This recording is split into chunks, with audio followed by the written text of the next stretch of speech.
এটা হচ্ছে 12 মাসি ল্যাংড়া আম। এটা আমি পুষ্প মেলা থেকে এনেছি, খুব মিষ্টি। এই বছরে দ্বিতীয়বার এই আমটা ফুললো। এখন কটা আম থাকবে ঝড়ে আমি জানি না।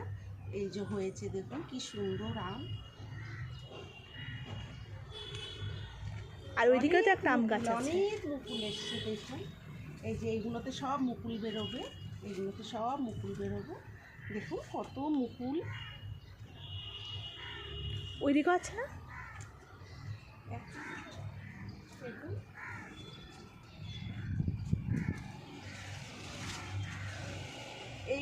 এই একটা সুবর্ণরেখা আম। এই গাছটায় প্রচুর আম ধরে, খুব মিষ্টি। এটা বছরে একবারই হয়, খুব আম হয়। দেখুন কত আম এসছে। এর কি বিশেষ কোনো যত্ন? হ্যাঁ, এর বিশেষ কোনো যত্ন লাগে না, এমনি জল আর সার দিই, সর্ষের ফুল, তাতেই হয়ে যায়।